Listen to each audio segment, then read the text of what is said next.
ఒక సున్నితమైన ప్రశ్న. ఈ ప్రశ్న మా ఇక్కడ ఈ హౌస్లో ఉన్న 50 మంది గురించే కాదు, ఈ రాష్ట్రంలో ఉన్న 5 లక్షల మంది ప్రజలు కూడా దీని గురించి చూస్తున్నారు. రాష్ట్రంలో శాంతి భద్రతలు ఎలా ఉన్నాయి, ఏ విధంగా ఉన్నాయని.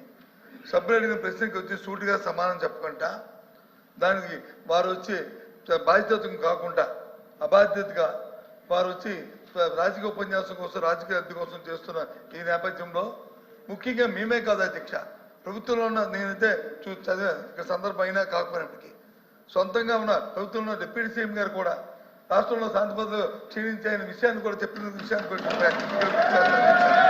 ఈ నేపథ్యంలో ఈ ప్రశ్నకు సరైన సమాధానాన్ని ప్రభుత్వం రాకుండా దాన్ని రాజకీయం చేయాలనే ఉద్దేశంతో కూర్చోమ్మ రాజకీయం చేయాలనే ఉద్దేశంతో వారు ఇచ్చిన సమాధానానికి నిరసనగా మేము వచ్చి ఈ ప్రశ్నకి వాకౌట్ చేస్తాం అధ్యక్ష.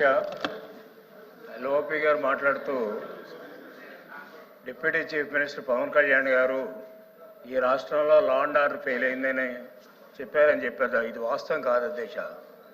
ఆయన చెప్పింది ఏంటంటే సోషల్ మీడియాలో ఎవరిష్టం వచ్చినట్టు వాళ్ళు పెడుతున్నారు, దీన్ని కంట్రోల్ చేయకపోతే అవసరమైతే స్పెషల్ యాక్ట్ అన్నా తీసుకురండి, కంట్రోల్ చేయలేకపోతే ఇది అరాచకం కింద తయారవుతుంది అనేటువంటి చెప్పిన దాన్ని ఎల్ఓపి గారు వక్రీకరించి ఆయన ఏదో లా అండ్ ఆర్డర్ ఫెయిల్ అయిందని. అసలు లా అండ్ ఆర్డర్ అంటే వేరు అధ్యక్ష, క్రైమ్ రేట్ వేరు. ఈ రెండింటికి డిఫరెన్స్ ఎల్ఓపి గారు తెలుసుకోవాలి. అంచేత ఆయన చాలా స్పష్టంగా చెప్పారు. ఏం చేతంటే ఫ్యామిలీ మెంబర్స్ మీద, ముఖ్యమంత్రి గారి ఫ్యామిలీ మెంబర్స్ మీద, పవన్ కళ్యాణ్ గారి ఫ్యామిలీ మెంబర్స్ మీద సోషల్ మీడియాలో, అదే అందరి మీద, మీ మీద అయితే మా మీద, అందరి మీద సోషల్ మీడియాలో ఇష్టం వచ్చినట్టుగా రాస్తూ ఉంటే దాన్ని పట్టించుకోవాల్సినటువంటి అవసరం ఉంది అని ఆయన ఒక మాట అన్నారు.